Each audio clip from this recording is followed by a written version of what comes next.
ahora cedo la palabra al doctor Jaime Jiménez Cuenalo, de la Escuela Superior de Artes Visuales.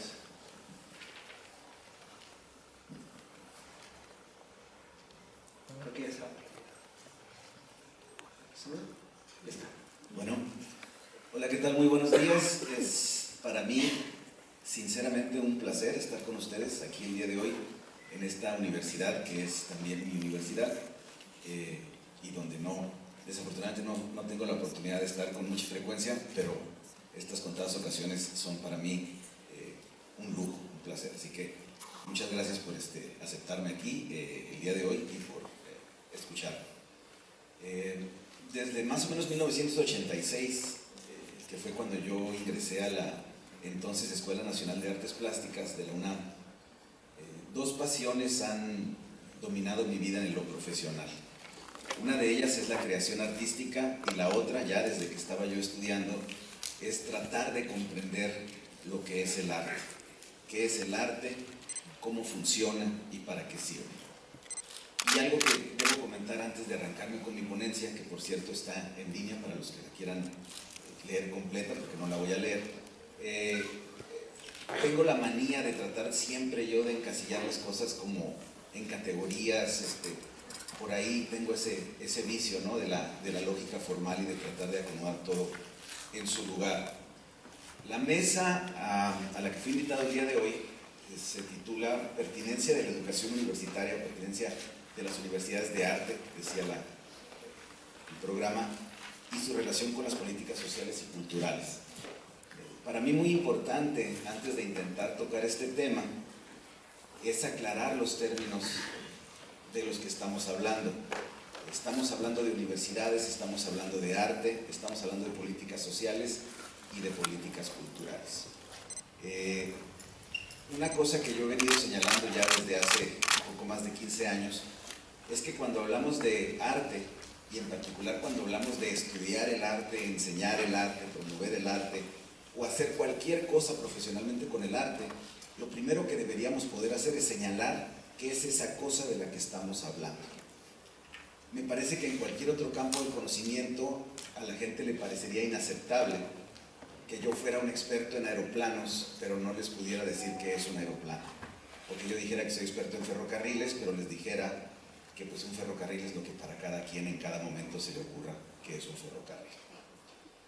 Entonces yo cuando les hable a ustedes de arte estoy hablando de una cosa concreta y específica. La pregunta básica es, ¿la palabra arte es natural? ¿Nació como una planta de la tierra? No. Alguien la hizo y la hizo para algo. ¿Quiénes la hicieron?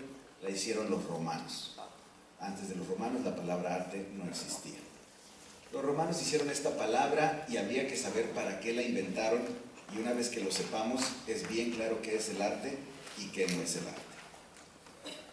La forma sencilla de explicarnos cómo la usaban los romanos es considerar la palabra arte en el contexto de lo artificial y lo natural. Los romanos creían que el universo, que la realidad era una sola cosa, pero tenía dos caras como una moneda. La cara de las cosas que habían surgido de los dioses a través del poder de natura, y la cara de las cosas que habían surgido de los seres humanos a través de un poder que ellos denominaban arte o ars en latín. Esto quiere decir que la palabra arte fue inventada, fue creada para denominar precisamente la facultad humana de crear. Y ese fenómeno de la creación humana, es el fenómeno que la gente que nos dedicamos a estudiar el arte debemos de tener como objeto de estudio.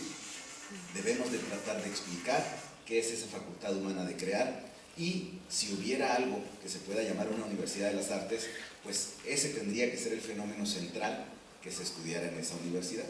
La facultad humana de crear y no ningún otro fenómeno. Y esto obviamente no quiere decir que yo no considere importantes todos los demás fenómenos, pero sí siempre me he ceñido a aquel dicho mexicano, creo, que dice zapatero a tus zapatos, ¿no? Pues por supuesto yo podría estudiar la sociología, la antropología, la psicología, no sé, la cartografía, etcétera. Todos los temas son importantes, pero toda vez que he decidido dedicar mi vida al estudio del arte, sí tengo, para tener la posibilidad de contribuir en algo relevante, que reducir mis esfuerzos a este tema específico que de por sí es muy amplio y muy complejo. El arte, como les digo, como tal, nace el concepto en Roma, y desde ese momento se refiere a la creación humana, específicamente a la creación humana a través de la inteligencia humana. Y cuando nace el concepto de arte es muy amplio. Por ejemplo, se entiende que en algún punto del Neolítico la agricultura fue un arte, por ejemplo. ¿Por qué? Porque la agricultura creó formas nuevas que no existían en la naturaleza, como el hecho de vivir en un solo lugar en vez de ser nómadas. Creó la nueva forma llamada ciudad, que no existía en la naturaleza, y otra serie de cosas. Sin embargo, ya para la época romana había artes que habían agotado, aparentemente por lo menos, su capacidad de crear formas y se habían convertido en técnica, en simples formas de repetir un proceso. Y esto le había pasado, por ejemplo, a la agricultura. Entonces los romanos rápidamente dividen las artes en las artes menores, inferiores, manuales, etc., y las artes liberales o artes superiores.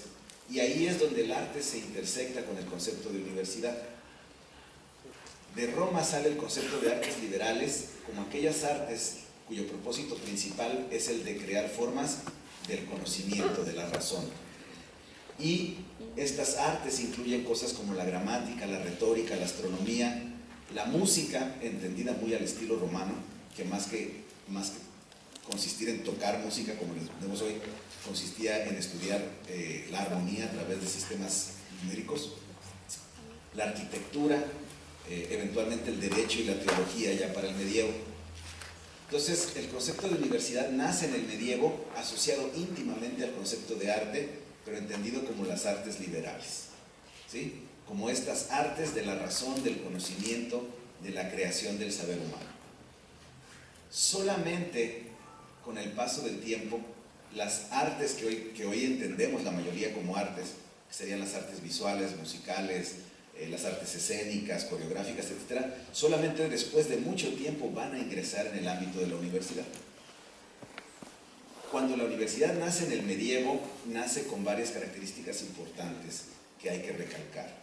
Uno, para que una universidad fuera una universidad, tendría que tender a la universalidad, en el sentido de incluir a personas de todos los orígenes. La universidad no discriminaba si eras árabe, por ejemplo, que en aquella época significaba ser del equipo contrario, porque estaba la guerra fuerte entre cristianos, y está todavía, ¿no?, entre cristianos y musulmanes, etc. Sin embargo, en la universidad medieval concurren las personas de todos los orígenes y de todas las creencias, etc. No nada más las personas, sino también las ideas. Otro rasgo distintivo de la universidad en su origen es la universalidad del conocimiento.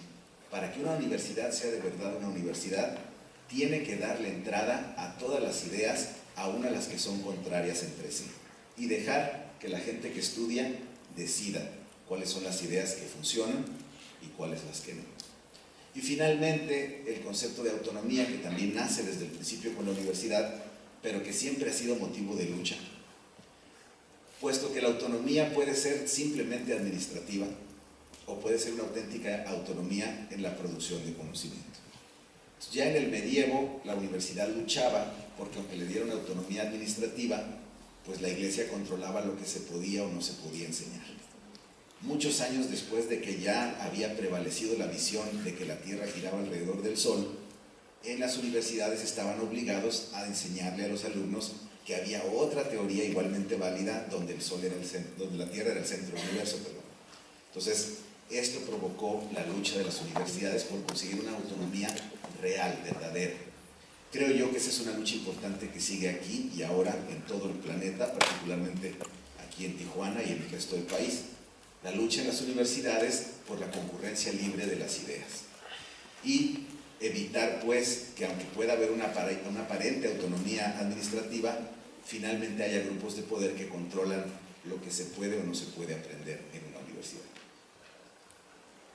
Y esto nos lleva finalmente al último rasgo importante que va a tener que ver con mi ponencia sobre las universidades, y es el hecho que, aunque la universidad nace en el medievo, muy pronto la universidad tiende a un nuevo modelo de conocimiento, que es el conocimiento científico, ¿sí? No está en su origen, pero está en su vocación desde el origen y se convierte en uno de los rasgos más distintivos de lo que es o debe ser una auténtica universidad. Es decir, en una universidad no debería importar nunca si la persona que dijo algo tiene prestigio, si la persona que dijo algo es simpática o agradable, si la persona que dijo algo tiene autoridad, o si la persona que dijo algo viene de una institución muy importante. Eso en una universidad debería ser irrelevante. Lo único que debe importar en una universidad cuando hablamos de conocimiento es si los datos que se nos presentan son verificables, si yo puedo oír y corroborar lo que me están diciendo, si los razonamientos que se me presentan son lógicos, si no hay un error en el razonamiento. Ese debería ser el argumento fundamental en una universidad para decir estoy de acuerdo o no estoy de acuerdo con determinada postura. Desafortunadamente no es el caso, incluso a nivel de lo que sería ciencia e investigación en nuestro país. Es común que si alguno de ustedes, particularmente los que ahorita están estudiando todavía, si alguno de ustedes eventualmente siguen sus estudios y decide dedicarse a la investigación, es muy probable que cuando manden su primer artículo a publicar a una revista arbitrada reciban una cartita donde les diga: usted no ha publicado en revistas de prestigio, o usted no viene de una institución prestigiosa, o usted no está validado todavía como investigador, no le vamos a dar fondos. Entonces, es muy curioso que oficialmente te manden una carta con este tipo de argumentos. Que no te digan: te voy a rechazar tu artículo porque los datos que trae están equivocados, o están incompletos, o porque tu argumentación está mal hecha, sino porque te falta prestigio, te falta validación, te falta poder. Y eso debería estar completamente fuera del horizonte de lo que es la universidad y los sistemas de investigación universitaria. Dicho todo lo anterior, vamos a entrar a la pregunta de si es pertinente o no es pertinente tener educación universitaria en las artes. Para hablar de educación universitaria en las artes, lo primero que hay que decir es que la educación universitaria recibe a las artes en México, por ejemplo, en tiempos muy recientes. Aunque hay escuelas que tienen largas tradiciones, como sería la Academia de San Carlos, o incluso la misma escuela La Esmeralda, recogen tradiciones, digamos, antiguas, normalmente que arrancan alrededor de la época del Porfiriato y se transforman en la Revolución. La verdad de las cosas es que los planes de estudio de licenciatura en artes son muy, muy recientes. El más antiguo de todos es el de la UNAM, cuando primeramente absorbe a la Academia de San Carlos, luego la divide en la Escuela Nacional de Arquitectura y en la Escuela de Artes, y eventualmente por ahí de los 70s, ahí el dato exacto viene en mi ponencia, no soy bueno para las fechas yo, por ahí de los 70s finalmente sale la primera licenciatura en artes visuales. La Esmeralda tiene su primer licenciatura pues hasta los 80s, mediados de los 80s. Antes de eso la gente que estudiaba en la Esmeralda pues tenía un grado, no sé cuál sería su grado, pero algo así como pintor, no, sí, eras pintor, pero no eras licenciado, no tenías el grado, un grado universitario, tenías una designación de tipo artesanal, de tipo, como en el medievo, vamos, eras oficial, maestro, aprendiz, etcétera, ¿no? Entonces, la educación en el arte venía de esa herencia gremial, ¿no? De los gremios medievales, donde uno empezaba de aprendiz y eventualmente acababa de maestro, pero no tenía una relación larga con lo universitario. Finalmente entra en el campo de lo universitario, pero pasa algo muy extraño. A diferencia del resto de las áreas del conocimiento que integraban las universidades a finales del siglo pasado, casi todas las otras áreas del conocimiento habían entrado a las universidades en la era moderna, digamos, desde la plataforma o la aproximación científica. ¿Sí? La universidad se transforma en la era industrial a finales de 1800 y de estudiar cosas como gramática y retórica y demás, empiezan las carreras modernas que conocemos como física, química, ingenierías y demás, ¿no? Es decir, cambia la visión de la universidad a una universidad científica, pues hace ya cosa de 150 años, poco más o menos, ¿no? Sin embargo, cuando el arte entra a la universidad a finales del siglo pasado, no lo hace desde la perspectiva científica, sino lo hace desde una mezcla de la tradición artesanal. Si las escuelas de arte en las universidades primeramente no saben qué enseñar y lo primero que se les ocurre es seguir enseñando un oficio. Vamos a aprender a pintar y hacer escultura. Y cuando se les ocurre incluir la parte, digamos, universitaria, teórica, lo hacen desde una perspectiva que es enteramente también de tradición. Eso me queda un minuto. Bueno, como de costumbre yo me extiendo de más. Les voy a resumir en esto. En México y en el mundo tenemos dos tipos de universidades de arte. Las que nos enseñan una tradición, lo que gente famosa, importante o validada dice, y las que se acercan al arte como un fenómeno como cualquier otro y lo estudian científicamente. Si la pregunta es qué tan útiles o pertinentes son las universidades de arte, la respuesta es bien simple. Las universidades de arte basadas en la tradición no son pertinentes. No debería ya de haberlas. Esas universidades deberían de convertirse en escuelas de artes y oficios. Pero si va a haber universidades de arte, debería haber nada más un tipo, y ese sería el que se aproxime científicamente al estudio de las artes. Ya los que lean mi ponencia verán cuáles ejemplos tenemos en el país de unas y de otras. Y la ponencia era como 3 veces más larga, pero ya me comí el tiempo. Les agradezco mucho su atención.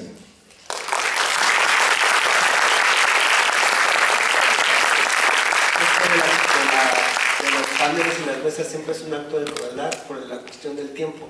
Hoy nos vamos a ir de aquí como a las 2:30 y de todos modos tenemos 15 minutos cada quien.